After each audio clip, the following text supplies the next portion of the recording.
today, Evan? Doing pretty good. This is awesome, man. I'm excited.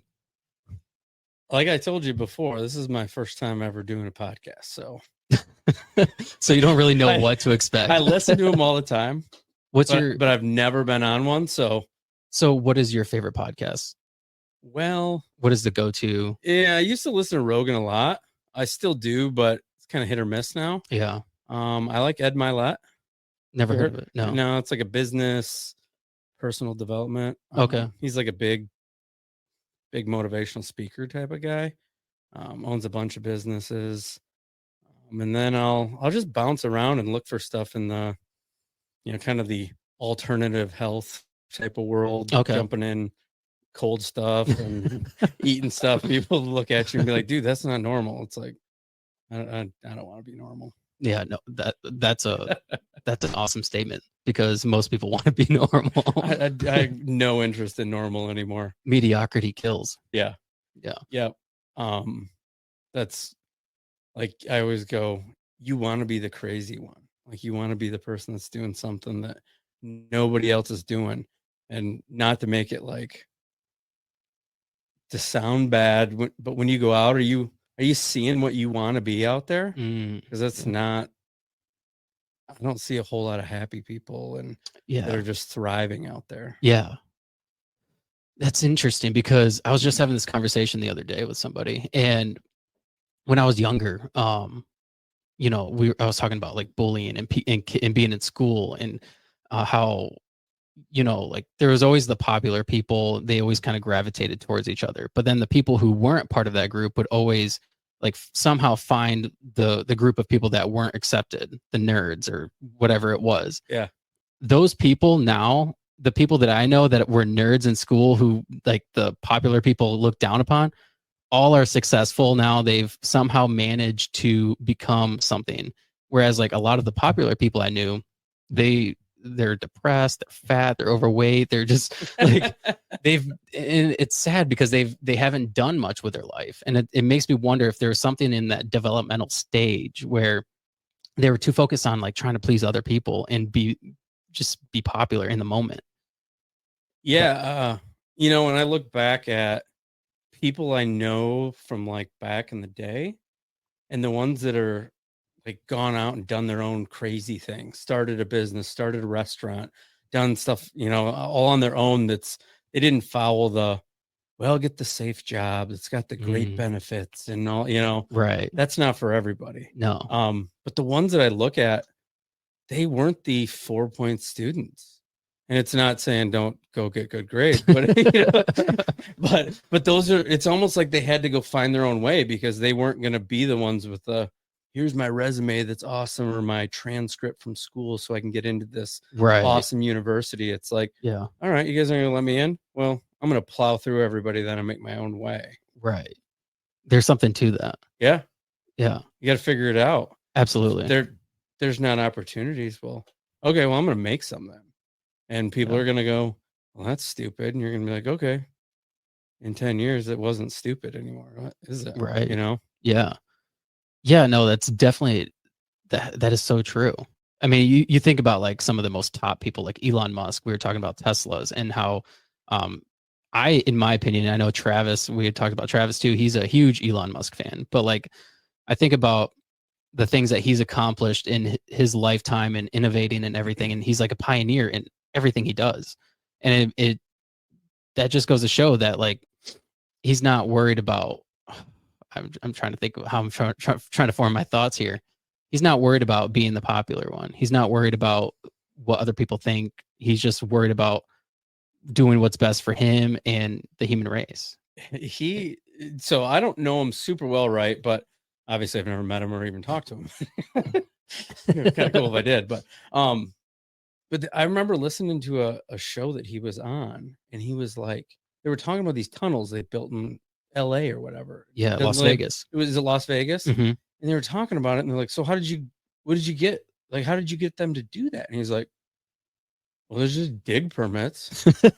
It's like, what do you mean there's just dig permits? And he's like, well, you just got to get a permit to dig a certain amount down under the ground. Wow. I was like, what?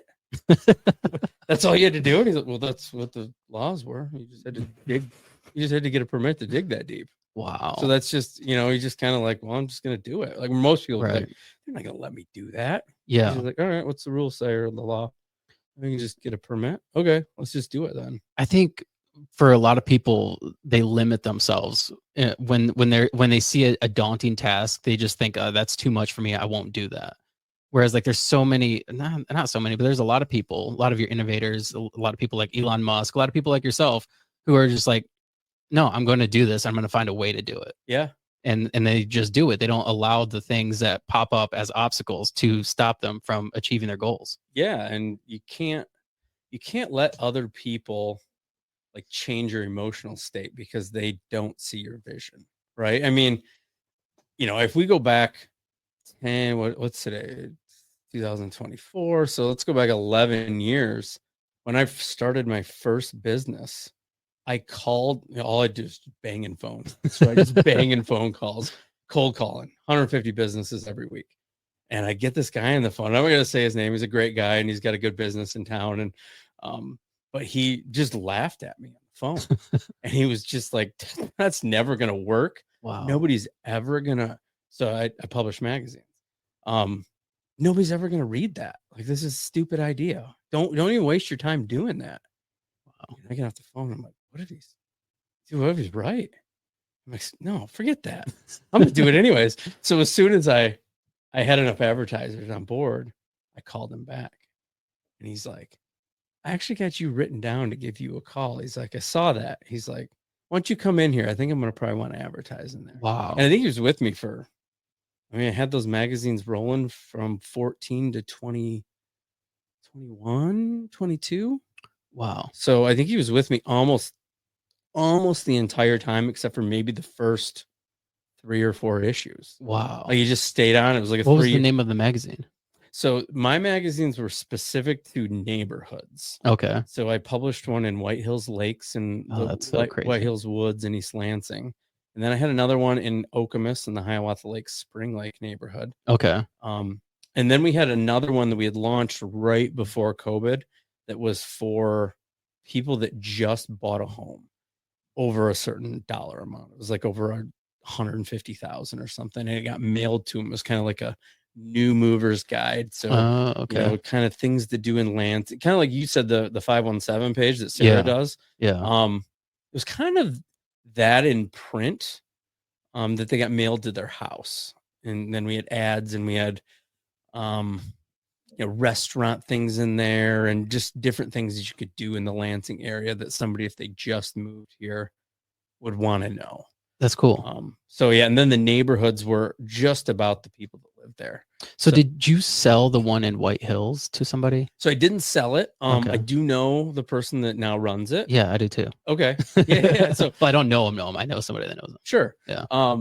Yeah. So he was an advertiser back in the day. Okay.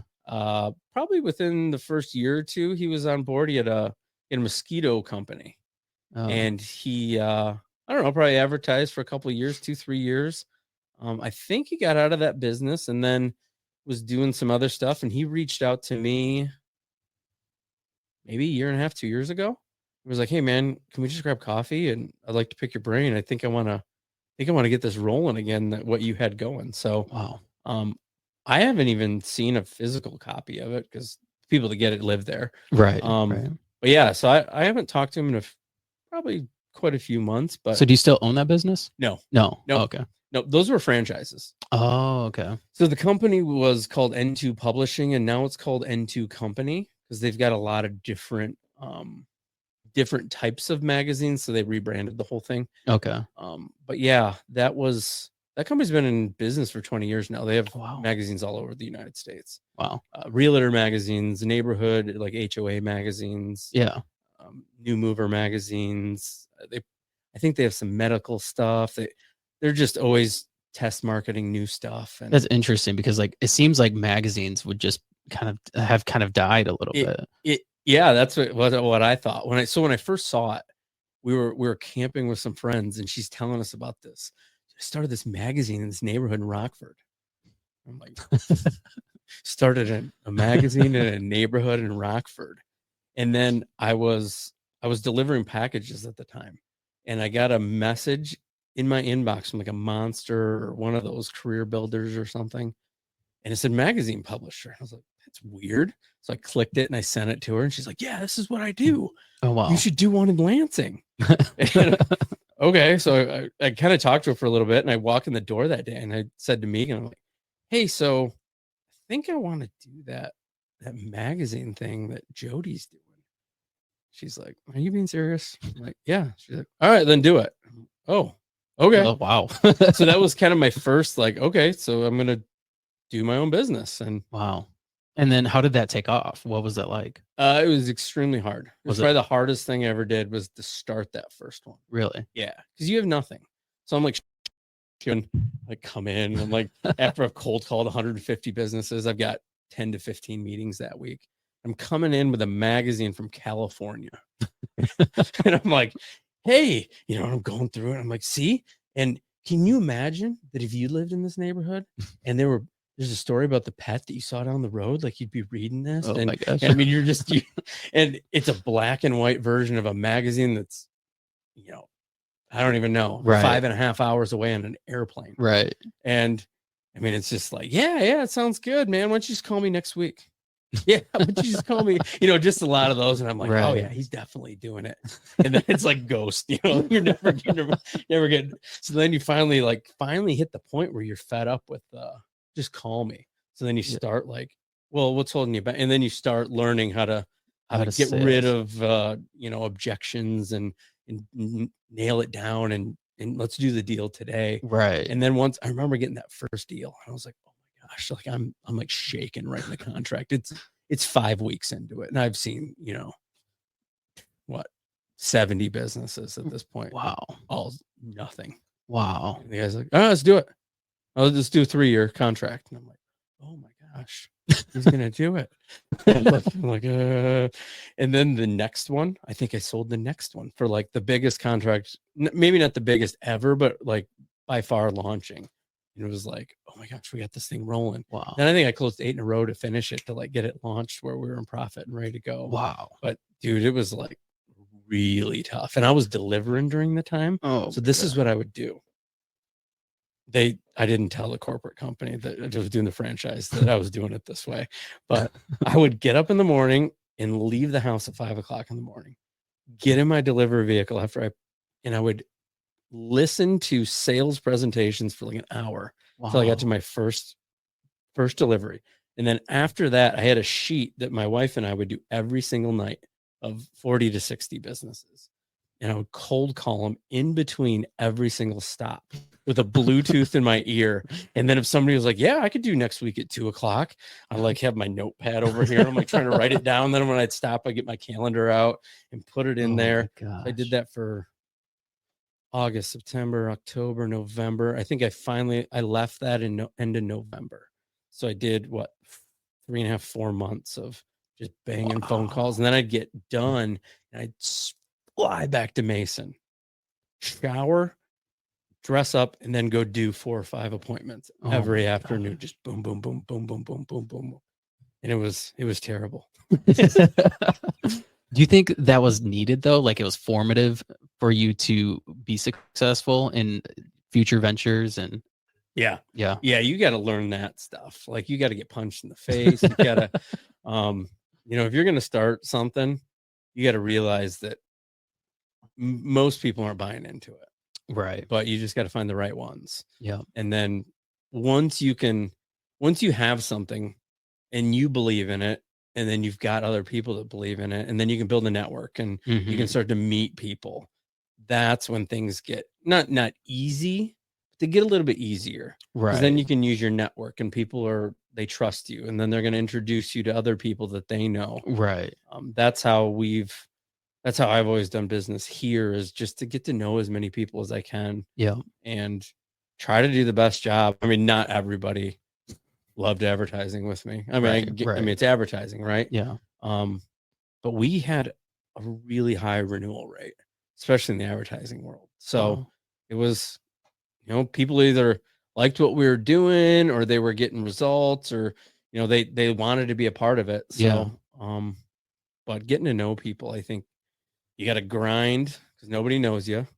Yeah. especially when you come out of nowhere. Right. And then once you get there, you got to do what you said you're going to do. Then you got to meet as many people as you can. That's kind of how it was for me when I started the podcast. When I first started, I had the podcast studio out there on purpose because I knew that it would be difficult to get people into my home, let alone to go into my basement to do the podcast. Hey, you want to come over and go to my basement for the I remember like the first couple women that came, they would like walk. I'd walk down the stairs first, and I'd wait for them, and then they're just kind of like looking around, like, "What's going on here?" And they just see like a closed off area with curtains, and they're like, "Oh boy!" But yeah, no, it's you got to get it. Just you have to get out there, build the trust, and then build the network, and then once you do, people trust you, and then they'll come back for your services. So like now for me, it's not even an issue. No. People, I don't even tell people it's in my basement. Yeah, no, I don't care. I don't think about it. I mean, we don't even know each other that well. Right. Like we met a month and a half ago. Yeah. But you were with people that I know and trust. Right. And you're just like, hey, you want to do the podcast? Heck yeah, let's do it. Yeah. You know? Yeah. Never done one before. But you're good at it. And maybe you should start one. Like I told you before we got on here, I can have conversations with people all day long. Yep. But this is weird because it's getting recorded. But so when I say something stupid, it's there forever. If I say something it's just you and I hanging out, it doesn't matter. It doesn't matter. Right. I can always deny it. You can still deny it. That's true. That's not what I meant. Yeah, no, that's the thing though. Like so many people get nervous with a podcast, and I guess I'm used to it because I'm always in front of the camera, but I just don't think about it. I don't even look at the cameras. I just feel like I'm in a conversation with you. Yeah, it's something that you just have to get through the uncomfortable, right? Right. I mean, just with anything though. Yeah. Like you showed me your cold plunge out there, and I've got one at my house, and it's like, that's not awesome. No. Now I'm to the point where it's not awful. So it's not awful anymore. Like I can get in and stand there for 4 to 5 minutes and I'm fine. Yeah. But you just have to push through it. Like we were talking about social media people that just have that camera in their face all day long. Yeah. Dude, I can do it, but I haven't, you know? Right. We were talking about that with my wife, and she was on a call last week with somebody, and they have a TikTok page. It's just blown up, and it's like been great for their business. And she's like, you just need to take your phone everywhere you go, record every place you go into, point out what businesses are doing great in accessibility, and have your face on it. And it's just all the time. And people will start to like, she's like, don't sell your business, make your page informative. People want to see it. They want it. Then they start to feel like they know you. And she's like, and she's like, oh, it's terrifying. This is your face online where anybody can see it. Right. But again, I mean, that goes back to what we were saying. You just don't care. You just have to not care. You have to not care. Just put it out there, and it is what it is. Yep. And if somebody likes it, fine. If they don't, fine. Yeah. Yeah. You have to, but it's hard. It is hard.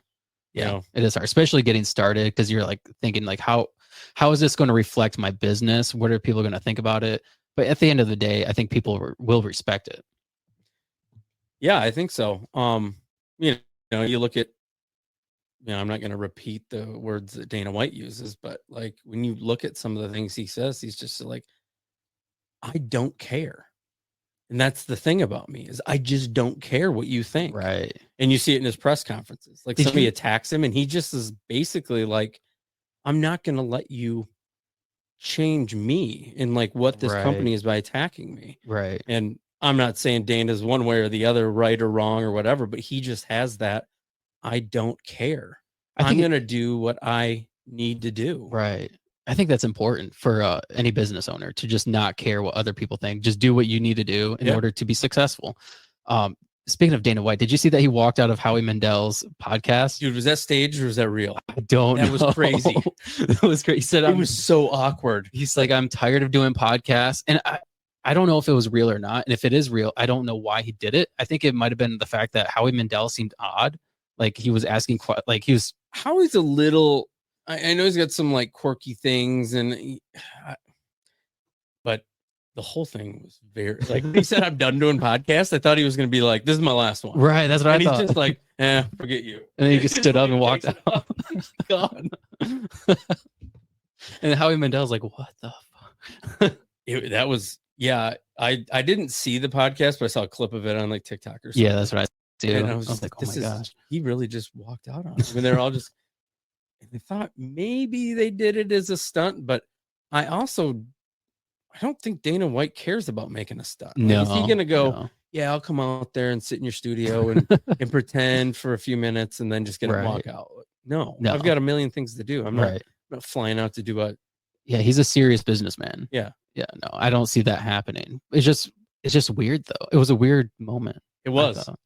Because like you obviously went there to do the podcast. Why not just stick through it? I guess. I don't know. He must have also had something that was just, like some big fire somewhere at one of his companies or something. It just, and he just was like, I can't do this right now. Like, I'm just done with these. Like I'm wasting so much time flying around, talking on people's podcasts. I just can't do it anymore. I think that's I'm stopping right now. I think I think that's what's cool though about being like knowing your worth in a sense of like, I don't need to do this, I don't have to do this, and I won't do it. And just getting up and leaving. There's something to that too. Yeah. And what value, I've never listened to Howie Mandel's podcast, but what is the value of that podcast to people? Right. There's people that are making a huge difference with their podcasts, like the Ed Milet, who you should look it up. I think you'll like it. Yeah. The dude's making a huge difference in people's lives, like listening to his show. So he's bringing a ton of value. Is Howie Mandel show bringing people a ton of value, or is it just more of an entertainment? Is it more of like a Howard Stern interview type of? I think there's nothing wrong with that. It's like a comedy type of just fun, whatever kind of podcast. Yeah. So, is he going to sit on there and change people's lives? Right. I don't know. Maybe he just didn't think it was worth it. And out of here. Yeah. I mean, especially when he can just go to Joe Rogan or something. Yeah. And reach millions, way more people. Right. I mean, I think they get like 11, 12 million downloads per episode, which is insane, which is so funny. I just want one of those. What kills me is when he gets on his tangents about the media. It's so funny. Joe Rogan. Yeah. Because you just dogs him. Like they had 750,000 people on all their shows last night. He's like, mine had 12 million downloads yesterday.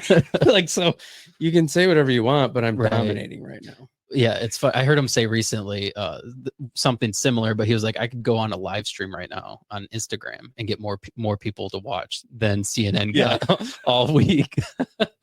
Well, it's like, what? But it's so true. I mean, nobody's paying attention to the media at all. Even like, unfortunately, but like even locally, I don't know how many people pay attention to like the news. Yeah, I don't know. It's like, do more people tune into like news articles than sit down and watch the news? Because nobody watches the news. I'd like to see demographics on that. I don't think like our age, we don't have time. Right. Because I've got 2 kids. Yeah. And we're at a practice or a game or we're lifting weights, or we're doing something right all evening, every single night of the week. Yeah. So I don't know. Maybe it's the 65-year-olds that are. It would have their kids are moved out and they've got grandkids, but they're not over, very often, and they are retired and they just want to see what's going on in Lansing. So I'd like to see those numbers, but it's just the same with, it's like print media. I mean, who's, we get the newspaper because we have kids in sports, so we like to stay up on top of that stuff. But I don't know. When I've got a phone that I can just click a button and there it all is in 3 seconds. Yeah. And that's another thing is people's attention spans. Nobody's, even for like podcasts like this, it's hard to get people to sit through an hour podcast because it's a lot. It's a long time. Whereas like if you clip something up, you can get thousands of views. Yep. Like I've put out little clips of episodes and thousands of views on TikTok, just on TikTok. I was like, what? Yeah. Because everybody's attention span keeps going like this. Right. It's just that 3 seconds, Right. 3 seconds, 3 Little- seconds. And then you get one that's like 5 minutes. You're like, or they like draw you in a little bit and you're like, all right. And then you're like a minute into it and you're like, this isn't going to give me anything. It's just going to stop. So you just move on. Yep. Like you just don't even have the patience. They had you sucked in and then you're like, no, I'm not doing it. Now you are, I don't know much about you and like your routine. I do know that you're pretty disciplined. Like you obviously do the cold plunge every single day, right? Every day. Mostly. Yeah. And you work out. Yep. What is your daily routine like? Do you work out before your day gets started? Yeah, I have to. Yeah. So I get up. So I've been trying to get up a little bit later because I wear one of these Aura rings. Oh, okay. Have you ever seen one of these things? No, I haven't, but I've heard little of them. like sensors and stuff in it. Okay. I've had it for probably 4 years now. But it reads your activity and recovery and sleep and all this stuff. Okay. My sleep is not awesome. And we still go to bed pretty good. Like I want to be in bed at 9:30. Yeah, that's good. But if you get up at 5:00 a.m., it's not ideal. Right. So I've been trying to push it back a little bit, but I usually just get up. Right now I'm getting up at 5:45. I get up at 5:45. My 14-year-old comes down at 5:50, goes right down the stairs. I go down with him. He jumps in the cold plunge. Oof. Boom, he's in. And then he gets up and he goes up and gets ready for school. Then I come up and I do some like reading and some journaling and stuff like that. And then usually around 6:45, 7:00, I go down, I get in the cold plunge. And sometimes I got to hit it with a hat or a axe or whatever to break into it in the winter. I had to buy a heating element this winter because there was so much ice. I couldn't even, there was like no water left. I seen the video or the photo you posted. It was so bad. So I went up to Family Farm at home and got this heating element they use for like a farm. Right. So it doesn't freeze over. Do that. And then I go straight from the cold into my weight room that's in the basement. And I do anywhere from 40 to an hour workout. And I let my body warm up through that workout. And then I have a sauna down there. And then I do 25, 30 minutes in the sauna. Wow. And that one's about 160 degrees. Okay.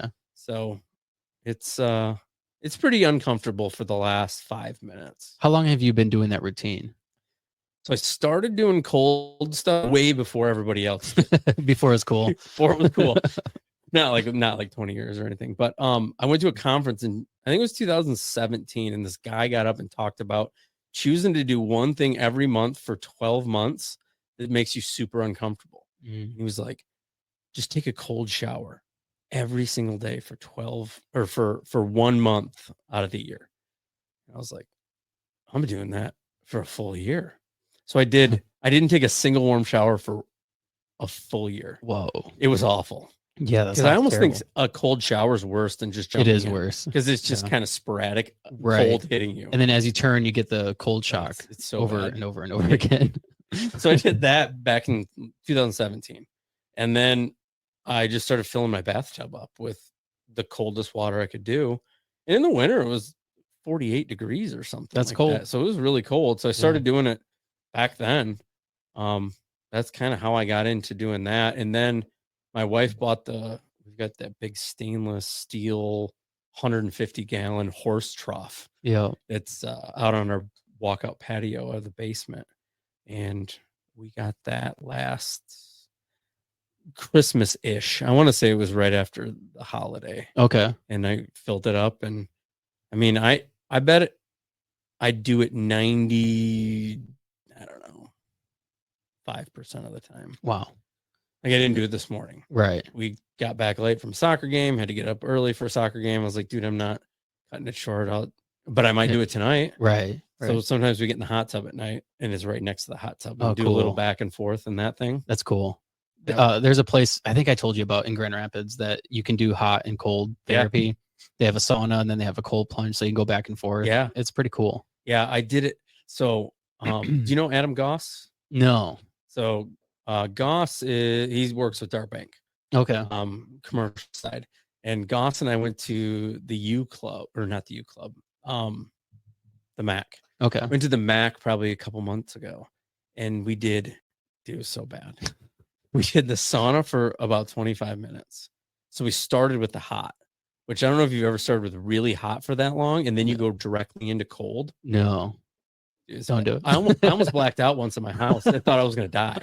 I had to crawl out of my tub. I went 25 minutes in my sauna into the cold tub upstairs into the bathtub, and I blacked out kind of. I think my blood pressure dropped so fast. Wow. I had to crawl out of the tub, and I was like, dude, I messed myself up.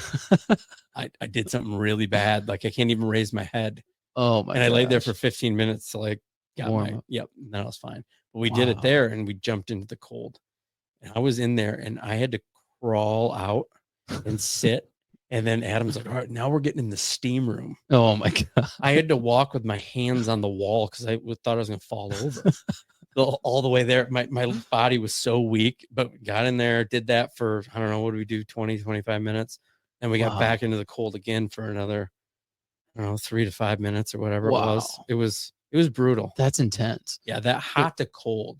If you go cold to hot, it's completely different. Yeah. But you go a long time in hot, and then you literally have to be careful. Like you could black out, right, and die. I mean, you black out in the water, you go underneath. So yeah, you gotta be careful. Do you do those things to try to push yourself, or what was the purpose of going that long? What in the hot, in the cold with Goss? Yeah, because he's insane, and that's what we're doing. So of course I'm not gonna not do it. I'd rather die in there. I'm not gonna not do it. Sorry, you can do it, Adam. I'll just be sitting out here waiting for you. Forget that. No, I don't know. I knew it was gonna be bad, but I did it anyways. That's so funny. You remind me so much of myself because I don't back down from things like that. No. If somebody's doing it, I'm like, I'm doing it too. If somebody does it, or if somebody tells me I can't, tell me I can't do it. I'm going to prove you wrong. Now it's on. I don't like being challenged. That's why I don't work for anybody. Because if I have to have somebody tell me what to do, I'm going to lose my mind. I'm going to go do the opposite thing every single time. So how has your routine, your morning routine, and you're working out, how has that affected your business and you being successful? Do you think it plays a pretty significant role? Yeah. I mean, if you can do jumping in an ice tub at 33 degrees, dude, that's cold.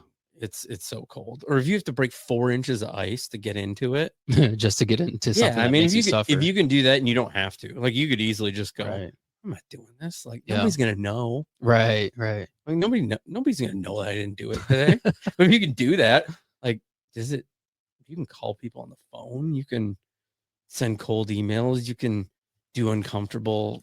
Yeah. That stuff's not even that uncomfortable anymore. No. So you just gotta like stretch yourself out. Somebody said it once, it's like a rubber band.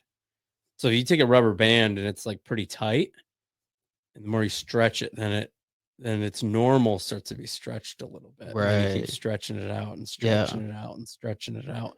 So I do it a lot for the mental part, but then there's all the health stuff. Yeah. I don't have the list of things in front of me. Right. And some people be like, that's garbage. That's all just made up. Like, I mean, you can keep saying that, but it helps. I feel awesome. Yeah. Yeah, no, I feel amazing, especially right afterwards. Yeah, I think the level of mental difficulty, like when things seem hard, it changes what's considered hard, at least for me. Yeah. Like, I mean, like talking to people, like sometimes like doing podcasts, I'm just like, man, I don't want to. Like, it's just difficult. Sometimes it's difficult to like just have a conversation with people. But like, I feel like doing something that is inherently hard every single time, consistently hard, it's not ever easier. Like, it's always difficult. It get like my mental strength becomes easier. Like the ability to get into it is easier. But as far as like suffering through it, it changes what you're capable of, I think. I mean, look at anybody who's grown these massive businesses who've been super successful. That's all they ever say is do the uncomfortable stuff. Right. So if you want to get there, you need to be following what other people have done to get there. Right. Like, I never understand that when people are taking advice from somebody that hasn't, just try. My buddy Bill, he said that that's not good for me. Not to be mean, but Bill's 350. Don't take health advice from somebody who's not healthy. Right. Don't take business advice from somebody who hasn't grown started and grown a business, you know. Mhm. Not every path is the same, obviously. Like you can probably find somebody that says, oh, I'd recommend doing it this way, but Right. find people that are doing what you're trying to do Yeah. and start doing that. Right. And maybe your path is a little bit different. Maybe Yeah. you don't want to do the same exercises as Bobby, but if you start doing that, and then you can realize that, yeah, I'm starting to enjoy this, but maybe I should do this too, or add this in. And Right. I think the trick is though, is to learn. I was telling my wife this yesterday. I need to figure out how to write a book, and I don't have any any background in psychology whatsoever. But uh, how can you get people to start to enjoy doing the things that they need to do that will make them better? So you look at fitness, or if, let's just use fitness. Mhm. Most people hate it. They hate it. Yep. How are you going to keep doing that for 30 years if you hate it? Right. It's impossible. It's like Yeah. the person that's going to eat healthy now. Yeah. They don't, they want to stop at McDonald's, Yeah.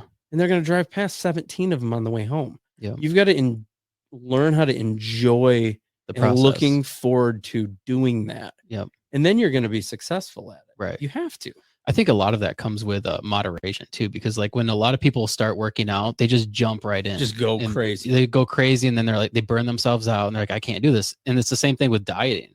People will start eating salads, and it's like, dude, you have to like eat regular food too. Yeah. I mean, treat yourself every once in a while. Don't treat yourself every single day for every single meal. Yeah, you don't need a cheat meal right before bed every single night. No, but you know, it's not bad to have pizza every now and then. It's not bad to eat those things, but you also, like, one thing I try to do is I work a job, so you know, like, I eat healthy at work every single day, no matter what. That's non-negotiable. So when I get out of work, maybe there's like a day or two where I eat something that's bad. Maybe I'll have burgers or something. That's not bad for you. It's not bad to do that every once in a while. I've actually tried, because I'm wired, I think, a little bit different than a lot of people. I'm either turn the dial all the way to 100 or turn it off. Like there's Yeah. no in between, but I've gotten better. That's how I am. I'm too. like started to be able to turn it down a little bit. So I'm almost intentionally trying to have a cheat day, or a cheat once a week or something. Like right. I'll just get but it's not like I'm eating an entire gallon of ice cream. You know? you're like, not I'm just having rock cheap yeah, I'm meals. just doing like like this whole thing's full of pizza, you know. But like almost intentionally trying to do that. Yeah. I don't know. I But think I'm kind of wired weird though, but I also am not going to eat salad. no. Like Me neither. I'm not doing that. Well, like it's not healthy. no, like It's not proven to be healthy whatsoever. you know, I could go down that thing, and I probably would need to turn this thing off if people get mad.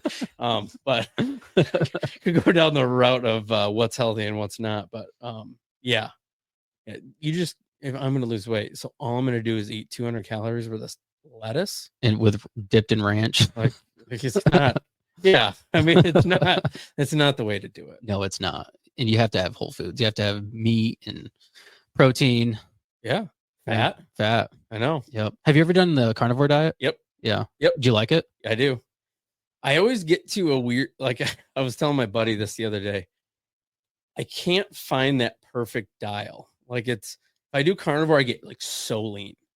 I mean, like 6-pack ripped lean, but then I get a little bit weaker. Yeah. And then I'm like, all right, so I'm going to add let's add some carbs back in. And I'm not like eating pasta or anything, but Right. even if I throw in like some dark chocolate, you know, like 85% or higher, and I'll have, 40, 50 grams of that, and increase my carbon or my calories a little bit. It's like, then I start getting stronger, but then I get a little layer of fat over here. I'm like, can't I just do the stronger and keep it lean? But I'm like, I can't ever get that balance. It's either I'm going to be really lean, but then get a little bit weaker, or I'm going to get stronger, but then I'm going to get a little bit chubby in my stomach. Oh, that's so frustrating too. But carnivore, I felt awesome. Yeah. How long did you do it for? Are you still doing it? I actually just restarted back today. Oh, wow. Yeah. Wow. So I was like, I'm going to do it until another 4 or 5 weeks. Okay. So like the longest I've ever done it, man, I don't know, maybe like 6 months. Wow. I mean, I got really lean. Yeah. Like you could see veins like everywhere. It's kind Oh, of wow. crazy. Wow. But yeah. I did carnivore for a while. I don't even know how long it was. And I trained for an ultra marathon. Ooh. And that was a mistake. Yeah. Because you need carbs Oh. when you're running that Your much. muscles are down to nothing. Yeah. I mean, I was still strong. Like I was lifting and running a lot, but I think my running suffered. I got really injured during not during, but like it just if I don't know. Wasn't really injured, but like the impact on everything was just I don't know. It was bad. But then when I trained for my last marathon, I introduced carbs and I started eating like just chicken and rice all the time. And I got really actually that's a picture from the marathon. Oh yeah. I got pretty cut there. Yeah. And I was strong too. I was lifting weights and running a lot. I think everybody's a little bit different too. Yeah. I tried to do I mean, this was a long time ago. I'm gonna say 2012-ish. I tried to do vegan for really 6 or 9 months. Whoa. Dude, I got so weak. I felt terrible. Were you doing it healthy? Yeah. It wasn't like pizza and I mean it was all beans and lentils and chickpeas and wow. I mean I just felt terrible after a what while. made you want to do vegan? I don't know. I'm always the type of person I got to try it on my own. Like I'm not the research says that this. I'm like, well, that doesn't work because I can tell how I feel. Right. If somebody tries to convince you that like, you're like, well, I feel awesome. So I'm pretty sure this is the way it's supposed to be. Right. Exactly. But yeah, I did it and I just ran out of gas. I had nothing. And were you working out and everything then too? Yep. Wow. I was just like, this isn't for me. So I switched back to just, I ate a lot of meat. Yeah. I wasn't doing carnivore back then. And that probably wasn't even, it wasn't really a thing. Yeah. I don't know. That's been popular, what, maybe 5 years? Yep. At the most? Yeah. 5, 6 years? Wow. But I've done, vegetables don't really make me feel awesome. I get bloated. Yeah, they cause inflammation. Yep. So I just don't eat very many of them. Yeah. People freak out about that. You don't need to. I don't. Yeah. I don't really eat vegetables. If I'm going to have some carbs, it'll be maybe some berries or like some really high percentage dark chocolate. That's about it. I eat tons of eggs. Yep. Tons of chicken, tons of red meat. You're a total meathead. That's what I do though. But I feel better. Right. So why would you change it up? Yeah, when they're like, no, you should eat this way. I'm like, but I don't feel as good. Right. I have a personal experience that I can see how I feel. I don't know why I would do that. Right. And you experienced like a vegan diet, so you know that it wasn't beneficial for you. And maybe you can pull it off. I mean, there's people that do, but you probably have to supplement like crazy. Yeah. And then like that's expensive, especially to get real supplements that your body can actually use. Right. And not just like right through you and there's nothing absorbed. And then you need to get blood work done and make sure everything's working properly. Yeah. It's an issue. And most of your vegans don't eat healthy. Not that I've experienced. No. But you see people that do it and they can pull it off. Yeah. And you see different. You see different. You sleep all the time. I'm just kidding. No, I actually know somebody who is a vegan that's super healthy. Yeah, and I actually know. They do a ton of fitness stuff. Yeah, and they work with people. But they probably have it so stinking dialed in for themselves. Right. And I don't know. It just doesn't work for me. So I'm not doing it. I think it also has a lot to do with like what kind of activities you're doing. Like if you're weightlifting, powerlifting, doing those kind of things, endurance-based stuff, it's more than likely not going to be beneficial to eat a vegan diet unless you're supplementing, and you have to supplement tremendously. Yeah. And there's different reasons why people do it too. Right. So you can get into that. Right.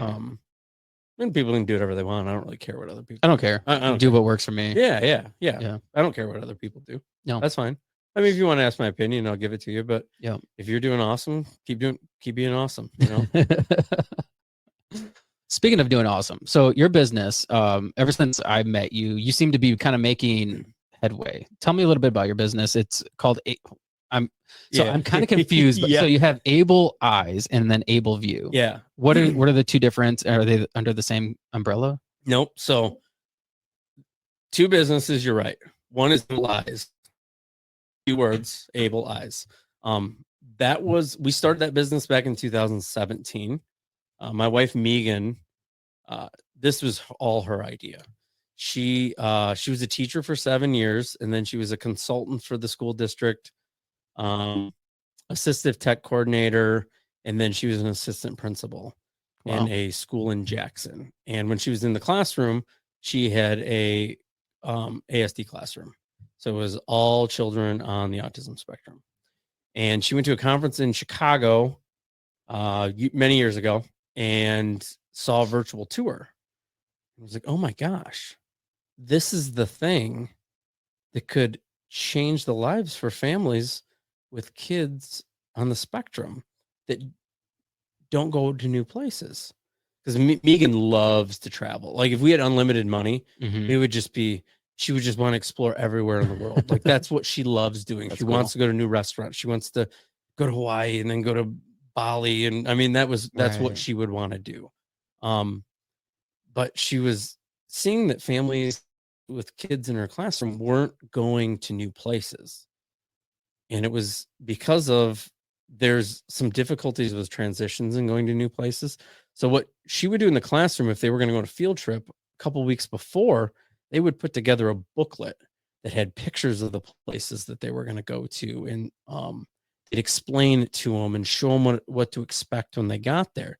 She's like, this literally does that. Wow. And it could be for anything. It could be for a restaurant. It could be for a park. Wow. It could be for a zoo. It could any type of place that you could go to. So she came back and she didn't do anything with it. Taught for more years, became an assistant principal. And then in 2017, I was at a BNI group meeting, and another business that I knew, they were talking about virtual tours. I was like, oh my gosh, this is it. Like Megan needs to meet them. So I ended up getting them connected, and she ended up doing this. She's like, let's do it. So she left the classroom or the administration in 2017 at the end of that summer and just went all in on it. And the other part of her story is in college, one of her best friends, Jess, was a wheelchair user, and she lived with Jess. Oh, wow. And so she had that firsthand experience in college that you can't just go to a place, right? Like get dropped off by some, taxi. Right. And then what if they couldn't get in? So they had to know that they could get in at a place. I mean, they were at Central Michigan. What if it's raining and it's in January? Right. You're just sitting outside waiting 40 minutes for a taxi to come back and get you. So, so she had that experience with Jess, and Jess unfortunately passed in 2015, I think it was. But those things helped like kind of kick her in the butt and like, let's go.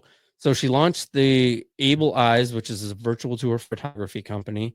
When we originally launched it, we had a map, and it's still on the website, but the website needs to get completely redone and kind of refocus. But it had a map, and what we did is all the virtual tours that we filmed went on there. Plus, it was like a search platform. So we found virtual tours in California and in Colorado and Florida, and we were putting links to those on there. So anybody from anywhere in the US could find a virtual tour. Oh, wow. On our website. And then we also had what we call how-to videos. So we were having people submit how-to videos on how to tie your shoe and how to brush your teeth. And so families that were using our site to look at places could also show their kids how to do some life skill stuff. Oh, cool. And I think that actually has done very well as far as visitors. The how-to videos, driving traffic. Yeah, I think a lot of teachers use them. Okay, so showing them to kids. So 17 until 2022, we were down in Florida, and it was kind of funny. We were down Miami Beach, 5 minutes. You know who Grant Cardone is? Yeah. Yep. Okay. So Yep. he lives right there. Yeah. And we're at a buddy's place, and we were talking about him. So obviously Facebook doesn't listen to us. So ads start popping up, Yep. And he has this pitch petition, and it's for tech companies. So Megan's like, should I do this? I'm like, yes, just do it. Like, what's the worst that happens? Right. They don't reply to you. Who cares? You don't know any of these people. Yeah. Whatever. So she goes in and pitches AbleEyes, and she goes through and she like makes it through the 3 or 4 rounds of this thing, does all the due diligence, all the fun attorney stuff. And then what at the end of the day, they came up with what's holding AbleEyes back from just scaling and growing all across the US and the world. Well, it's boots on the ground, people filming. So what could we do to make this company take off? Well, what we decided to do is start a completely new company. So AbleEyes is still a virtual tour photography company, and we do it from the lens of accessibility. So we want to show into restrooms. We want to show entrances and ramps and how many high top and low top tables are in a restaurant. And we want to show everything so people can get the experience. Right. But the new company is AbleVu. So think of Yelp for accessibility information. So what we did is we started the second company, and businesses register on there, and they have the ability to put links to their virtual tour. So that's still a part of it. Okay. But what we found is virtual tours they're not super expensive, but they're not cheap, right? I mean, right. we've got to go there, we've got to film, we've got to edit. There's a lot to it. So it's not just hey, here's $29, so right. there's a lot of small businesses that might not have the budget to have us come in and film. Right. But that's still an option on AbleVu.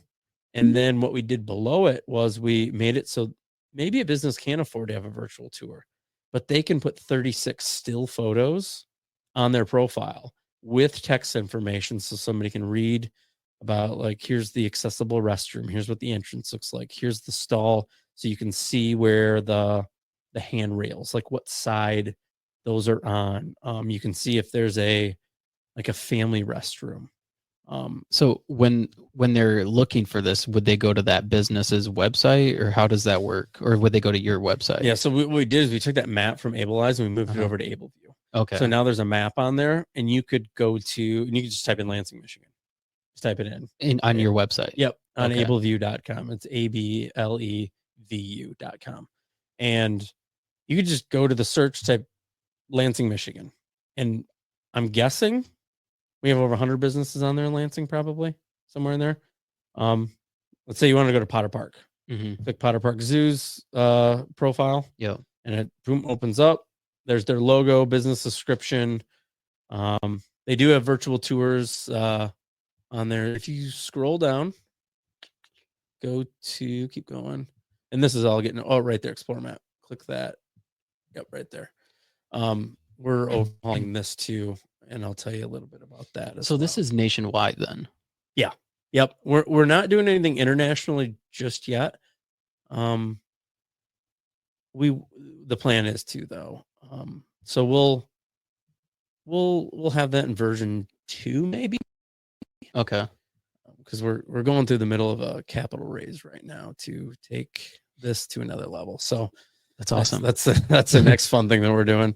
But yeah, so you can see this is what we would call this is like a no code. The internet's slow. Yeah, it's fine. Sometimes when you got something streaming on there too, kind of like we're doing the podcast. But it's a no code platform to keep the money really cheap. We wanted to be able to test this. Okay. Get some data, make sure that there's a market for this before we really dive in and put in some money. So you can see. So these are the businesses. Yeah. In Michigan. In the US. There's usually a map that hasn't popped up that's on the left there, that square, that white square. But yeah, if type in the search there and do Potter Park Zoo.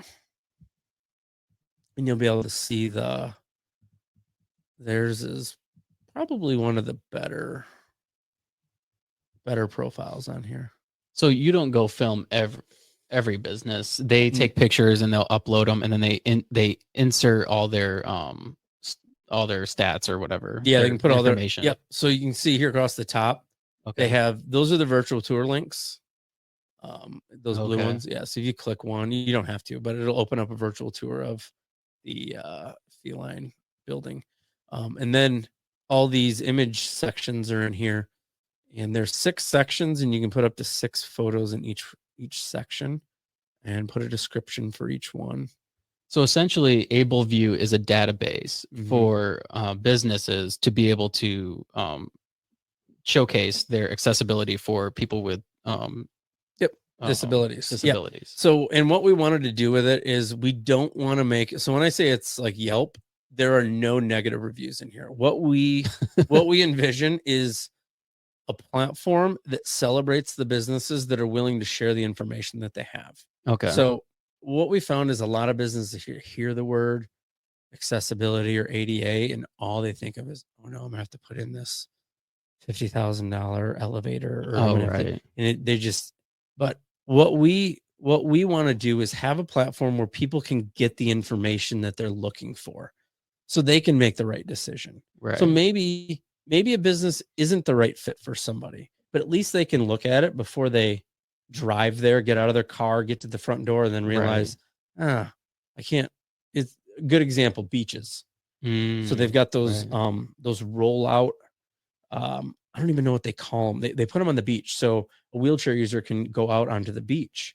So not all beaches have them, and I would say quite a few of them don't have them. You could spend 3 hours on a nice Saturday in the summer trying to find a beach that has one of those. Wow. Well, if all the beaches were registered on here, somebody could just go Holland, Michigan beach. Boom, here's the 4 beaches. Look at them really quick. Oh, that's the one we need to go to. They just save 3 hours. Wow. And so we've made it super affordable. It's $29 a month, or $299 a year to register a business on here, and then they control their profile. Okay. So they can change stuff out as they want. So we always just say, hey, who controls your Google business profile, or who runs your Facebook page? So when you guys change your hours in the winter, who gets on your Facebook page and changes the hours? We'll just have them do this. So they just log in. They have this. Okay. So there's an email login that they have.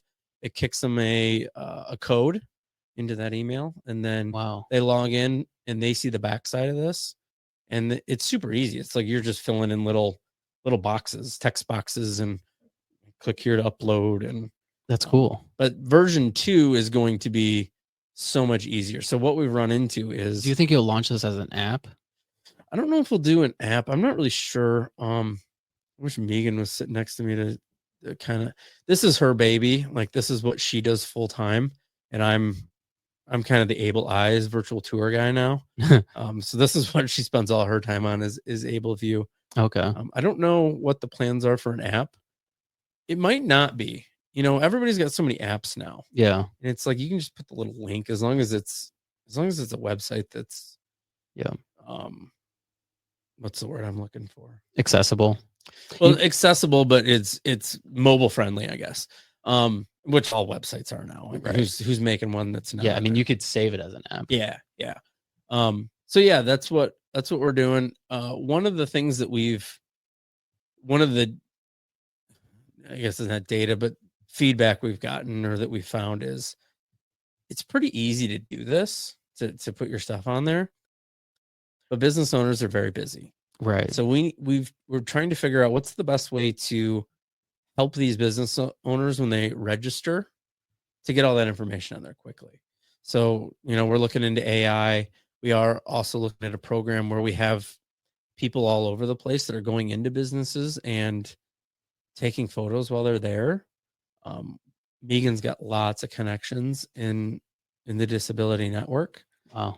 And there's a lot of people that are excited to go out, and if they're at a restaurant, take a few pictures and add them to the profile, and then they can hit a button and it'll submit it to the business owner, who then sees it and goes, oh, cool. Oh, all I have to do is hit approve it, right. Instead of them having to upload it and take the photos. That's cool. So we really want to make it so the profiles are fantastic, and they've got all the information that people would be looking for.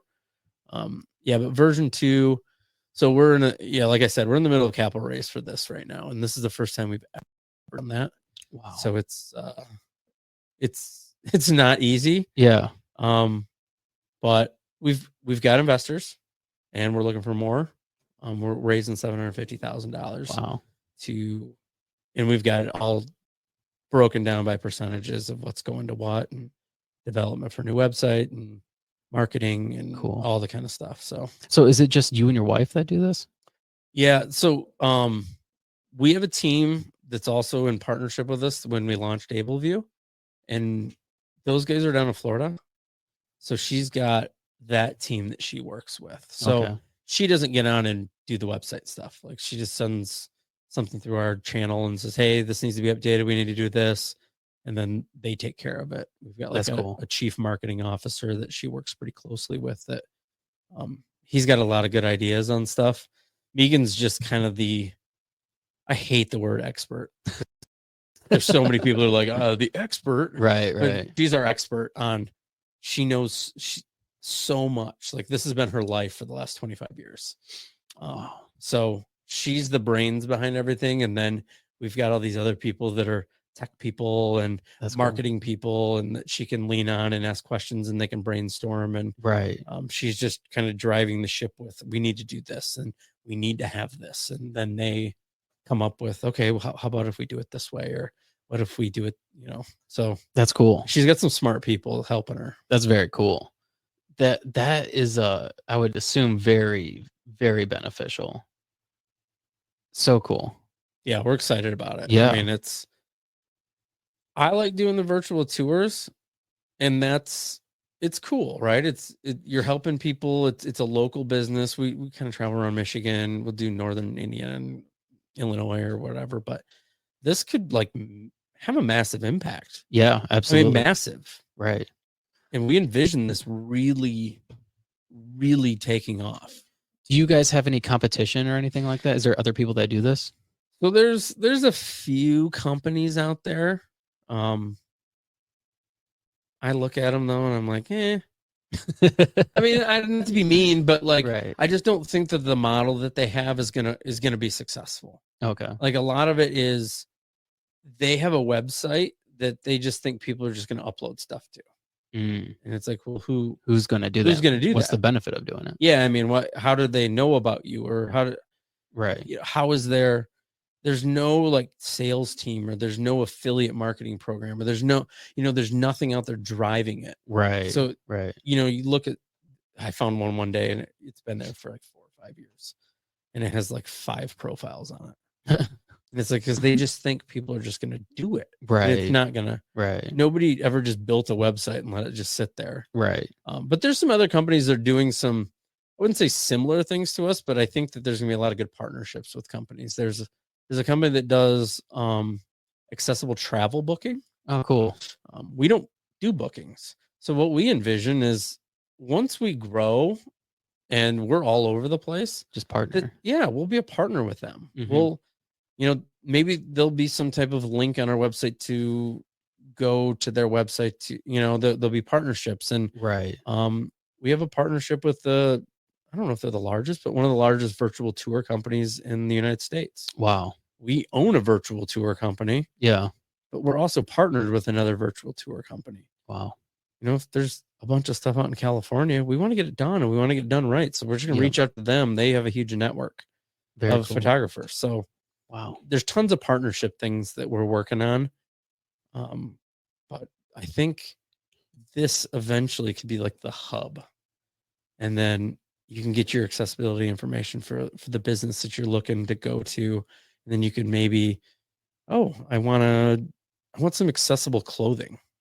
Like, maybe we have a marketplace over there for that. And it's just like, we've got ideas out there where, because at the end of the day, a business has to make money, or it won't exist. Right. I mean, we have to make money, and it's a large market. One out of 4 people in the United States have a disability now, that's a huge percentage, 25%. So like physical disability, physical or an invisible. Okay. So like autism or anxiety or PTSD. Anxiety is considered a disability. Yeah, because there are people that are so anxious that they won't leave their home. Oh, okay, that Yeah, makes sense. yeah. There's varying levels of everything. Right. But yeah, so if businesses don't start to take it seriously, at the end of the day, their bottom line is going to start to get hurt because that's a very high percentage. And I hate to talk money in this, Hmm. but at the end of the day, a business has to make money. Right. And if they're not serving and taking care of their customers, they're going to start losing customers. Right. And so there's a huge need for this in the world, and we see it and we see where we're going, which is it's not easy to get there. Right. Well, I mean, you are an extremely motivated person. You don't take no for an answer, and that's the one thing that you need to be successful is the drive to not give up. And you have that. You have the discipline, you have the motivation, and you're inspired. That's the most important thing. You should see my wife. I mean, this is her life. Like this Is she just as disciplined in like fitness and health and all that as well? she's super fit and healthy. She's dialed back a little bit. She doesn't go to She's not as crazy as you. 100 to 0. She doesn't just go all the way up. But yeah, she fitness every single day, typically eats very healthy. But yeah, this is like what she was born to do. Wow. Is to do this. So like She should be here. should have her on. I'll have her on. But no, she's so passionate about it. That's awesome. Like I think it's super cool because I like helping people. Right. Like that's what I want to do is I want to like grow community and help people. And but like this is everything to her. This is everything. Wow. I mean, That's she awesome. works, when you talk like starting a business is hard. Yeah. I bet she works 80 to 90 hours a week. Oh my gosh. Like the whole drive to soccer this morning, she was on her computer working the whole way and the whole way back. So every time we're in the vehicle going back and forth to different stuff, she's working. There's a lot of nights like, hey, it's time to go to bed. Yeah, put the computer away and let's go to bed. Yeah, I mean, those are the beautiful times though, because then when it does fully get to where you want it to be, then you're like, wow, I remember the grind. I remember putting in those hours. We were talking about that at the beginning. Like you remember those moments that got you to the point where you're at, that got you to the dance. But that's what makes it awesome. Yeah. I think a lot of people want to skip that part. And then when they get there, it's like the person that wins the lottery. It's like super awesome for like a year until all their money's gone. And they just really just blew it on being crazy. But they didn't earn that. Right. You know, they don't have that satisfaction of looking back and going, oh my gosh, remember we had $25 left in the bank that one time? Right. And then we get another job and like, oh my gosh, we can buy food this week. Because that's like what a lot of people go through. And people don't see it because nobody goes around like, hey guys, it's really tough right now and we just don't have any money. I see a lot of that, but yeah. People tell you about it. You just see it on social media. Oh, yeah. I don't know. I think it's always like, how's business going? It's going awesome. I mean, I would say it's going awesome if I was like, well, I've only got $5 left. Right. If I don't get a new contract next week, we're in big trouble. Right. But people go through that. Yeah. And that's what makes it like when you look back, you're like, oh, that was awesome. Well, that's what builds you. That's what builds your mental, I guess, strength, your ability to keep grinding, the ability to want to continue to be successful because you remember what got you there. You remember all the hard work that got you there. Like if you were just given like $1 billion to start a business, you're not going to appreciate that. But but if you had to work hard for those investors to want to invest into your business because they believe in what you're doing, your passion and your hard work and your ability to make something successful, then you're more than likely going to continue making that successful. How many people do you see that are, born into some celebrity family? And some people are super awesome and they've done awesome things, but there's a lot of people that their lives are in ruins. Right. Because they never had to experience struggle. Yeah. And they just were comfortable all the time and they just don't know what to do with life. They have no mission or purpose or anything. They're just there and they've never had to go through anything hard and push through. And I mean, that's the time Rogan was talking about, just imagine there's a film crew following you around, filming your documentary of your life, like showing all the hard things. And like that's what's cool. Nobody would want to watch just hey, here's $1 billion and Right. you Right. just sit here. Yeah. That's not. I think it's important to, and we we're kind of going back to like the whole fitness thing, but like doing things that are hard. Because like for me, my whole life has been hard. Like growing up was hard. Like I was in foster care, adopted, all that. Like it was all hard. Um, a young adult trying to make it on my own. I moved out when I was 17, all hard. Got a good job at GM, making good money. Life becomes easier. Life's still slightly hard, but now my life is easy as far as like money wise. Like none of that is really a concern. So I have to now seek things that are hard. Yeah. I have to find things that will make my life harder. And like for one, the cold plunge every single day is hard. Like it's a fear. And that's one thing I've come to realize is like getting in that cold plunge is a daily fear because your body goes into flight or fight mode. You're like, am I going to not do this or am I going to do it? And every single day I do it. But like it's seeking those hard things that continue to push you forward in all your goals and ambitions. And it makes everything so much more worth it. And I think you also need to realize that like doing those hard things, hard is different for everybody. So, some people are like, man, I had a really hard life. And then if you were like, hey, jump in the car with me, and you drove down to Grand Avenue in Detroit, and you're like, no, let's turn down this road here. You don't have anything hard. You never had anything hard. Right. See that little kid right there? Yeah. I mean, that can be hard. Right. But I love the stories of seeing those people that have gone through like the really, really, really hard, and then become successful. I love those ones. I love those stories as well. And but there's always a degree of hard. Like the hardest thing in somebody's life is the hardest thing in somebody's life. Yeah. So like if their Wi-Fi is not working today, it's ridiculous. And you're throwing stuff and you're mad, like your computer won't work, and it's like, yeah. I mean, somebody doesn't have a computer. Yeah, there's they don't have Wi-Fi, man. Right. There's all different sorts of hard. So, but it's good to push yourself into those spots. Yeah. So then when you do hit something that's a little bit more difficult, you know how to navigate it. You don't have to go through it. Right. Yeah. Yeah, that's an important part. That's an important thing to know that, there's different levels of hard. Everybody's life is different. So that's something that I've come to realize when I started doing the podcast. I'm like, man, my life sucked. Like I thought like I mean, like everybody I talk to is like, man, your life is like hard. Like the things that you went through like was shitty. But then I sit down and I talk to other people who had like even shittier lives. And I'm like, my life is nothing. Like I'm doing great. Like as far as like the things that I went through, like it didn't seem as bad. Yeah. Like I had a guy on who was shot 5 times, shot 4 times in the head and once in the chest, and he lived. And his life is hard. Yeah. Yeah. I was having coffee with a buddy of mine. I can call him a buddy, I think. I'm not gonna say his name, but I think a lot of people know the story. He saw his parents get murdered and then he was shot when he was a kid. Wow. And like, dude, that's like this, like I can't even like anything that I've had to go through is nowhere even near that, Right. And he runs a very successful business now and has a great family and has a bunch of kids and grandkids. And I think I know who you're talking about. Yeah. Probably. But yeah, I mean, like I was like, dude, you like that's way more difficult than anything I've ever experienced. I actually just heard about that guy's story recently. I went to Ellie's place, and they gave me a tour.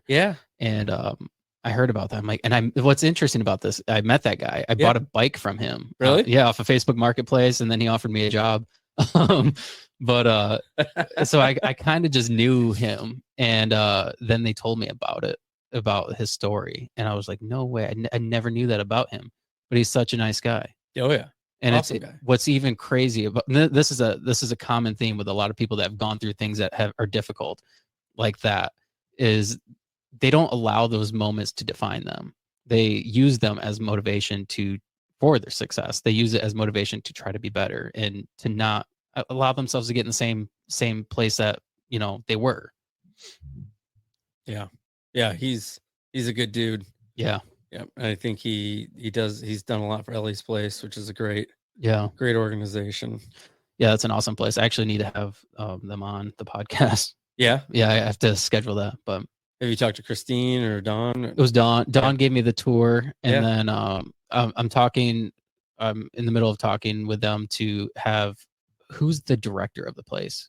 Christine. Yeah, she's going to come on the podcast, and then I'm thinking about going and doing like a video tour, kind of like a vlogger type of thing, like of Ellie's Place, because Yeah. I think it just needs to be known like what they do there, and it's a really cool facility. Yeah, if you do that, make sure you let me know, because we have the virtual tour Okay. of Ellie's Place, and we can embed video and stuff into those tours. Oh, cool. So I know she was gonna do some just like some short intro videos and just some different stuff that we're gonna put in there. Okay. But if that fits, we can embed that stuff into the virtual tour as well, which would be kind of cool. So it's in there, so anybody could just like be walking around and bloop, the little hotspot pops up and you click it, and then you can cool. go do that. Oh, cool. Yeah, you and I will have to talk about that, because I have some other stuff too that I'm working on. Cool. But is there anything else? Do we even go in for like an hour and 16 minutes? Yeah. This is fun. Dude, I can talk forever. once I realized, or once I forgot that we're recording and we're like out there. Right. It's so much better. Yeah, you just don't even think about it. No. I don't think about it. Right now we don't have anybody watching, but people will go back and watch it for sure. Yeah, dude, this was a lot of fun. I think I think your business is going to be successful. I mean, you're making waves and in locally, I can see locally. And then obviously there's a huge need for it nationally, especially with the way technology is going, and it's so advanced now. And I feel like, especially for small businesses, they're kind of behind the 8 ball on like the advancement of everything. Yeah, for sure. And this would be one way to advance their business, to open it up to a whole new demographic. Well, and here's one more thing to think about. So when I say 1 of 4 has a disability, so let's say you own a restaurant, you don't just lose that one person, you also lose the 6 people that were eating with them. Yeah. So, I mean, businesses got to think about it like, how can we serve all of our customers and make them all super comfortable? But at the end of the day, it's a business and they're trying to make money. So I think smart businesses are thinking like, these are the types of things I need to be doing, or I'm going to start turning away a large percentage of the population, which then you're not going to make money, and then you don't stay open anymore. Right. Yeah, no, that's a huge need. And yeah, I mean, if you're in a group of people and you're trying to take somebody out in a wheelchair who, you want to celebrate something with a family, and you can't go to a restaurant because they can't get a wheelchair through the door, or whatever, you're not going to go to that place. Yep. Megan said they probably would go to the 4 or 5 same places when they're at Central, when she was with Jess. Wow. Because those were the ones they knew that they could get into and they were comfortable in. Right. Now, if they could have seen a bunch of other places, they probably would have went to different places, Yeah, that makes sense. But they just didn't. Wow. Yeah, and that's something you don't think about, like being somebody that I guess is able-bodied, or where you don't have to think about like what the environment's going to be like. I don't think about those things when I go places, but there's a large amount of people that do have to think about that. Yeah, I mean, it's simple things too. It's like, how high is the paper towel dispenser? If it's too high and somebody is a wheelchair user, they might not be able to reach the paper towel. And it's like so easy. It's like, oh, okay, we're just gonna move this. Yeah, right. I mean, it's probably like 2 screws in the wall. Right. And it's not that they're doing it intentionally at all. Yeah. They just they didn't think about it. Yeah. So that's one of the things we want to do, is have it as almost an educational thing for people. It's like, there's a lot of like super simple things that don't cost you anything. Right. You could move the trash can and it makes it more accessible for someone. Do you think it would be beneficial for you guys to like offer some sort of like educational, like the do's and don'ts for like disabilities? Like people like if a business came to you and they're like, hey, we want you to like we want to have our services on your website. but can you show us like Yep. what we need to do? Do you guys offer some sort of educational Yep. program? Megan's done she does like consulting, or she does talks for associations where she'll do 20 things to make your business more accessible that are all very simple things that probably don't cost money or cost very little money. You know, I mean, she's Yeah. not saying like blow the wall out and do this thing. I mean, it's very Right. practical things. She's doing I think she's doing a consultation for a hotel here soon, where they asked her to come and walk around with her with Wow. them and say, "Hey, what can we do?" 'Cause she did it. She did one for. Oh man, I hope I don't mess this up. It was either the new Hyatt or the new AC Marriott, the two that are next to each other. Okay. In East Lansing. Yeah, the university right Yeah. there where like Toscana is, and Yeah. she did it for one of the two. They're owned by the same company, so I guess I'm not really, but she did it for one of those two. This last fall, Okay. did kind of some consulting for them, and then she's supposed to do another one coming up soon.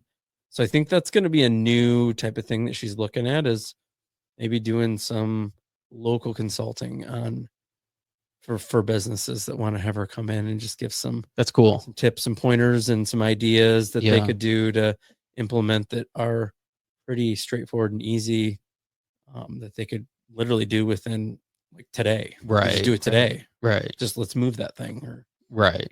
yeah. Yeah. I mean, because you don't think about like the different things that, like you said, the paper towel thing. Couldn't have thought about I don't think about that. it. Or how far is the soap dispenser? Right. You know? Right. Yeah. Yeah. I mean, and the bathroom is probably one of the biggest things. Yeah. So Being able to access a bathroom. that's one thing that when Megan first started doing the virtual tours with AbleEyes is she looked at other companies. They typically don't go into the bathroom. Now, I'm not saying that nobody does, but they usually stop there. Nobody wants to see it. We go in. Okay. I carry door stops with me, and I prop doors, and boom, I go in and I open up the stalls, and we go into the stalls so you can see all that stuff. You can see what the sink situation looks like, and you can see where the hand dryer is or the paper towel, and so people can just make their own decision. Wow. How long does it take you to go through and do a virtual tour of a place? Shortest I've ever done is probably 15, 20 minutes. Okay. And then what's the largest? I would say the largest is the Detroit Zoo. Oh my gosh. So, and that's only 2/3 done. So they are still doing construction on over by where the wolves are outside. So there's still another phase that needs to be done there. I'm gonna say the zoo. I bet I was on site for 3-4 full days. Wow. I've got over 800 panoramic photos. So how a virtual tour is, it's a bunch of panoramic photos stitched together. Okay. So I think I've got over 800 and some panoramic photos. Wow. All over the zoo. And then you have to stitch those all together. Wow. That's a lot of work. So you almost have to remember like step for step. So you have to be very with a tour that large, you got to really break it down into chunks. So you're going to stitch maybe this one little building, and you're just going to move 15 panoramas over, and you're going to put those together, and then you're going to find the next 15. Wow. So you want to do everything in order. Yep. And then when you upload, you're trying to keep everything very straight, and like, because if you get off and you don't know where you're at, Right. I mean, you could be on a path and connect the wrong path to it, and you wouldn't even know it. It's like a terrible puzzle. Especially there too, because it's not straight. Nothing's straight Right. and 90-degree angles. You're like walking on curves and over and then through trees, and Wow. yeah, it's that I bet I had. There's a lot of time into that one. That's just back on the computer too. Doing the editing is crazy. How long does it take you to edit something generally? It depends. I mean, it really depends on the size of the place. I bet I have well over 40 hours just stitching photos, trying to stitch photos together, plus another week or so on site, and then you got to walk through it again, and then you're doing edits still to it. I mean, it's So what is the typical turnaround rate? Like if a business were to hire you tomorrow, what is the typical turnaround rate? We usually tell them a couple weeks. Now we have a customer at Michigan State that is it's the Lookout Gallery. It's an art gallery, and they have a show coming up, and they're like, all right, we open on May 15th. We'd like to have this done as soon as possible so we can have it on the website, because they have it ready the morning of, and then I think they open it up maybe that evening. Whoa. So it's like, okay, what time do you have it ready? Let me come in and get that done. I'll put that one to the front of the list and get it done. Most of the time, there isn't anything that's super hot. Right. You know, when I'm filming stuff, they haven't had one done anyways, and they've been open for 50 years. So what's the difference between me giving it to you tomorrow or next week? Right.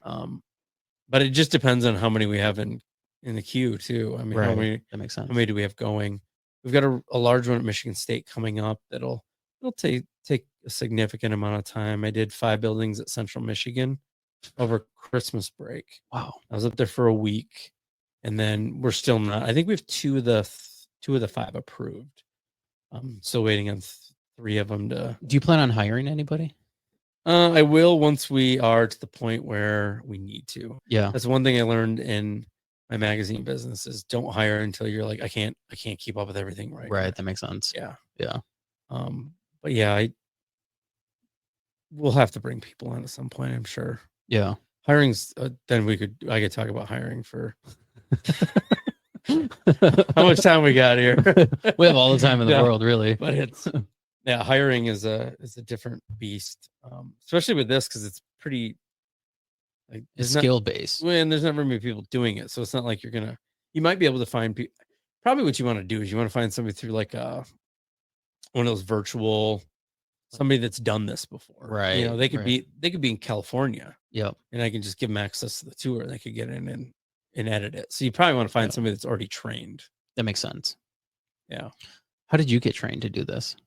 I kind of taught myself. Megan showed me, and then I just like failed and I got mad at it and just kept doing it until I'm actually pretty good at it now. Yeah. I went in and reevaluated our pricing for 24 actually. And I was like, I'm a lot better at this now. So you're more efficient. Yeah, I'm way more efficient. So I actually was able to lower the prices a little bit, which most people are doing it the other way. Like the prices are going up. Right. I'm like, dude, I'm so much better at this. Like I don't need to charge this much to do it because I can do this so much faster now. So I'm trying my best to keep the prices as fair as possible. Yeah. Yeah. Where did you get your skill set from? Did you go to college? Mm-hmm. Where'd you go? Went to Alma. Okay. Yeah. I think my skill set all comes from athletics. Really? Just learning to just battle and fight. And I played soccer at Mason High School, and it's one of the best programs in the state. And I won a state championship there, and just like had a coach that was if I tell you to run through that brick wall, you're going to run through the brick wall. And we're all like, we're running through the brick wall. He brainwashed us into just like, let's go. And that's just, I think I learned a lot from just playing for people that didn't accept anything less than you're just going to fly through that wall. Yeah. Like I think when he had his Hall of Fame speech, he was talking about, he's like, we didn't have the most talented kids. He's like, but we had kids that if I said run through that wall, they'd look at me and go, how big of a hole do you want in it? I think it's just a grind mentality. Yeah. I mean, we were not the best team that won the state championship. Wow. We were the team that was like, dude, you're not going to beat us. Like, I will dive face first to stop you from shooting the ball. Just like pure grit. Yeah. Like whatever it takes. Like a ball comes in, I'm taking 15 people into the net. Like everybody's coming, the ball's coming, we're all going in, like whatever. And if it's a foul, I'm doing it again the next time until it's not called. Like we're gonna score. That's something that I think is missing from today's generation is that grit, the ability to, well, for one, having somebody in your life like that who's just like, I'm not going to accept anything other than like a high performing. I want a high performance from you. Yeah. Having somebody who expects a lot from you teaches you a lot. and then having that whole experience, I mean, you can, I mean, obviously, like you had said, you use that in your daily ambitions and everything. Yeah. You just have that. I know that I can win Right. because I've done it when I shouldn't have. And what's the worst that's going to happen? Yeah. Who cares? Right. But you also got to get rid of the who cares what anybody thinks. Right. Exactly. Which is hard. But yeah, if somebody, what's the quote somebody said is somebody, what is it? Somebody that's doing better than you, something along the lines of people that are doing better than you will never criticize you. it's true. You know, like somebody that's crushing it isn't going to come to you and be like, "Hey, that's stupid what you're doing." Like, Right. they're not going to do that. No. No, if anything, they'll offer advice. Yeah. And be like, hey, I recommend you do it this way. Yeah. Or they're going to like see that, like, hey, you're on the right path. Let's go, dude. Right. Like, keep going. Yeah. Like, who cares what everybody else tells you? They're all sitting at home on Netflix. It's so true. Yeah, I mean, we were talking about that before the podcast. Is, you know, the haters, the people that put negative comments on things, the people that talk negatively on social media. Those are all people. And this is actually, I want to talk about this because there's a girl that I've had on the podcast. Her name's a little cramp.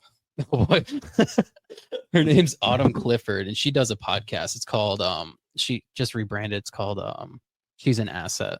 But I met her at a motivational speaking event a couple years ago in Chicago, and she apparently last year started getting bullied like tremendously on social media. Like she's a cop that had gotten injured on the job, and so she had was forced into like retirement, and so now she started her own coaching business. She's like I think she coaches like people professionally, like for their businesses and whatnot, and then she teaches people martial arts and self-defense. Are you all right?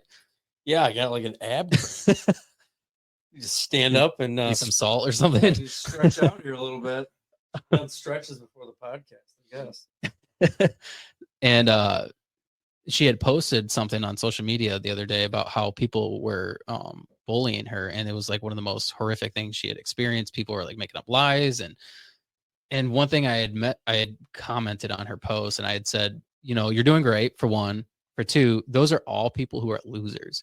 Those are people who have nothing else to do. They're bored and they are just looking to just entertain themselves. That's literally all it is. They're people that are unsuccessful and unhappy with their life. Yeah. And it's not the word loser like I'm making fun of you. Like No. You're a loser. It's like they're not doing anything. Exactly. And their whole life is to find people and attack them. Right. And like try to take their joy away from their life. Because it makes them in some way happier. Yeah. Which it doesn't. But I think that they've done studies on like the dopamine and stuff that like people get addicted to being nasty, and it gives them the same like reaction or the feel of being happy. Right. That's why you just see this like nastiness online. Yep. It's like people that aren't happy are like, I still got to get that rush somehow. So they just scream at people, and it's like, what are you doing? Like, yeah, it doesn't make any sense. No, and I guess we're like fortunate enough to where, like, I mean, Facebook was a thing when I was in high school, like towards the end. But I never really had to worry about like bullying on social media. Yeah. And now it's horrific. Well, the kids can't.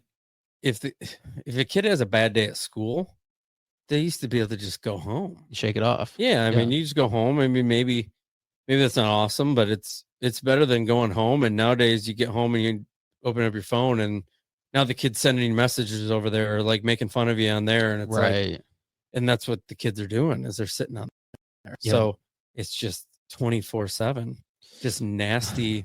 They just can't get away from it. Right. Yeah. Have you ever listened to or read Jonathan Haidt's book about that? Mm-mm. That's a good book. What's it called? It's called The Coddling of the American Mind. Travis and I had a conversation about this. Travis doesn't necessarily agree with Jonathan Haidt, but I do. I think Jonathan Haidt has a really good point. Right around, I think it was 2010, like whenever Facebook became a thing and iPhones, like the rise of iPhones and Facebook, is when depression and suicide in young girls started taking place. Just really ramped up. Yeah. Yep. And they attributed that to bullying online and how girls internalized that and ended up committing suicide more often. And I don't remember where I was going with that. That's a problem with podcasts. Sometimes I just lose my train of thought. Well, we were talking about the book, and then how social media kids can't escape. Right. So they're, they go home and they're still getting bullied. They can't get away from those people. Yeah, and so that right around that time is when all that started ramping up. And I don't know how you mitigate that. Like as a parent, like how do you, I mean, you should know, you have like a 15-year-old, like how do you manage that? We have 14 and 17. 14 and 17. Wow. Yeah, I don't know. I don't have an answer for that. Do you put limitations on social media? No.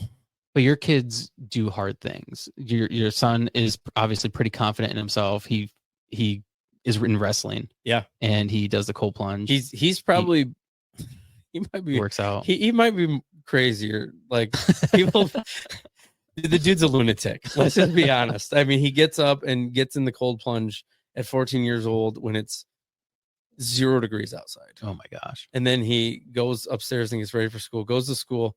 He'll go to wrestling practice, come home.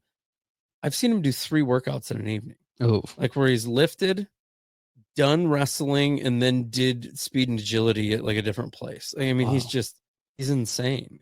That kid, but he wants to be successful. Right. Like that's, he went from, so this is only his 3rd year wrestling. He wrestled in 4th grade, took 5th, 6th off. It was like the COVID stuff. And he's like, I'm not wrestling with a mask and stuff like that.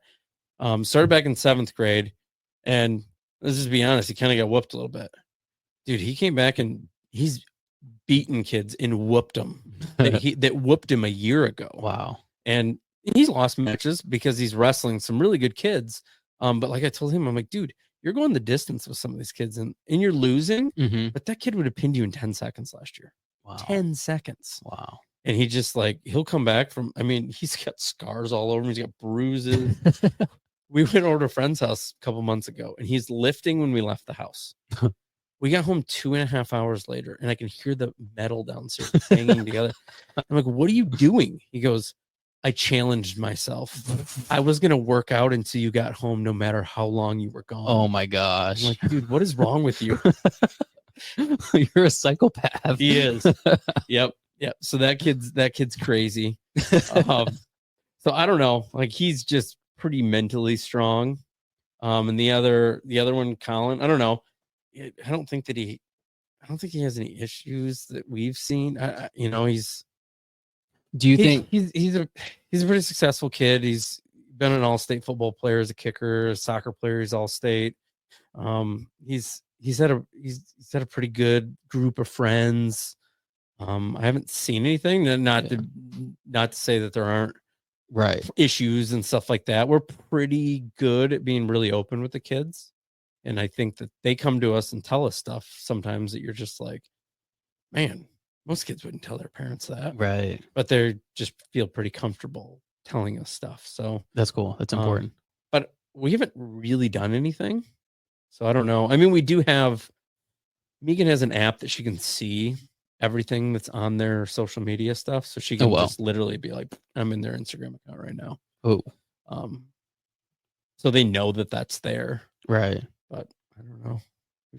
I was just curious to know, like, if their habits, they're working out, because like I know, like for me, like working out and cold plunging, all that stuff helps me like mentally, and it helps me just kind of brush off most things. Like it makes me stronger as a person. Yeah. It's kind of the foundation of who I am. I was just curious to know how that affects a young person. Yeah, I don't know. Carter's the one doing all that crazy stuff. He doesn't seem to have a whole lot of issues. I think the more busy you are too, and the more things you're focused on, you just don't care about other stuff. Right. And I know Colin said that, like our older one, like something will happen with, let's just say a friend or something. Something happened with something. He's like, I don't know. I don't really care. I don't got time for that shit. You don't care? He's like, I don't care. Oh, I mean, he's got to go to practice next. Then he's got to go to a workout, and then he's got another practice, and then he's got to do this. And so I don't know. I think the more busy you are, the less you care about little things, where if you don't have anything going on, Yeah, that's then when you you just like stew on it, and it's just in right. your brain, and it just gets stuck there, and Yeah. then you make up a story that wasn't even real. Yeah, and then that's how you end up bullying people. Yeah, yeah. No, I wish I wish I had like a good answer on that. I don't know. I've listened to some of these podcasts with people, and people are all over the place, and I don't know. I mean, I don't think it's a bad thing. It can actually be a good thing. I think the social media stuff, like Carter, the youngest one, is always showing me he's a huge David Goggins Oh guy. yeah. Yeah. Oh my gosh, he's so funny. He's like all the time, hey, look at this one, look at this one, and I'm dying laughing. So he's very uses it as a positive thing. Right. So you can definitely use it as a good thing. Yeah. But I would guess that majority of people don't. Yeah, majority of people don't.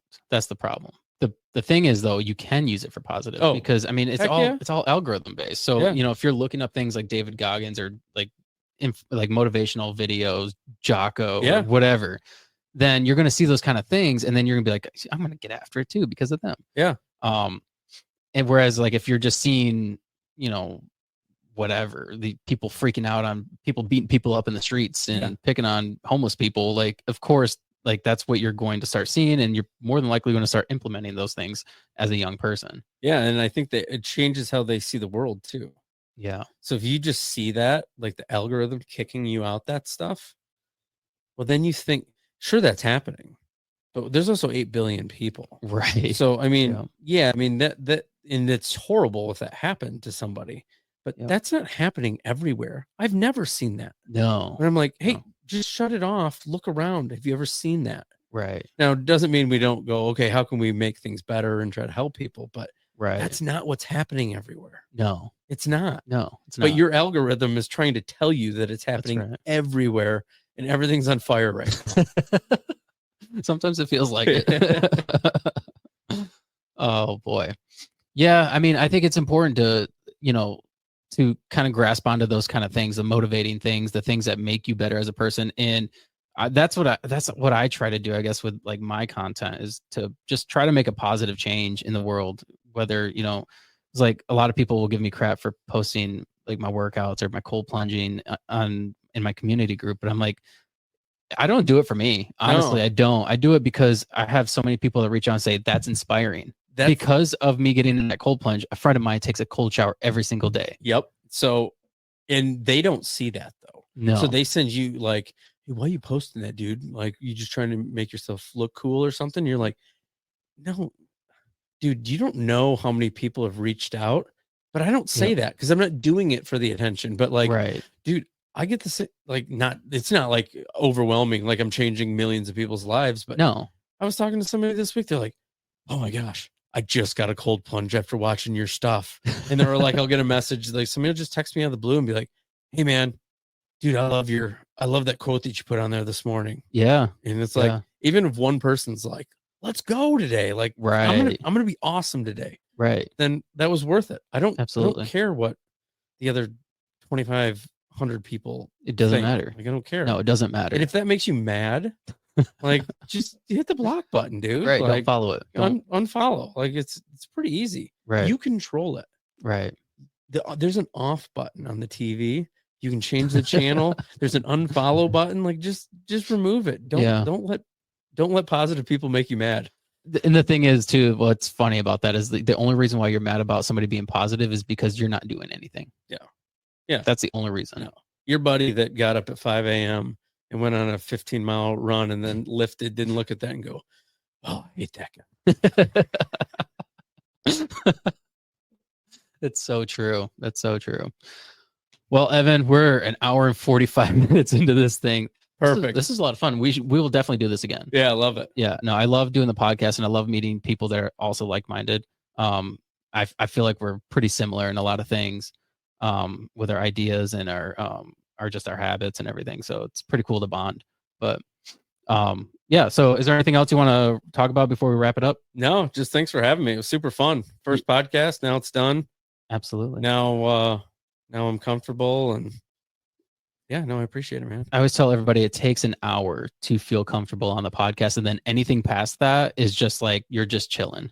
Yeah. That's seriously what it is. Like we probably should have gotten food or something before this for an hour and then do a podcast, because then that's when it gets good. But no, it's awesome. Appreciate it. Yep, absolutely. And website and everything that will be in the show notes. So Cool. social media, all that fun stuff. Yeah, thanks so much. Yep, thank you. See you, everybody.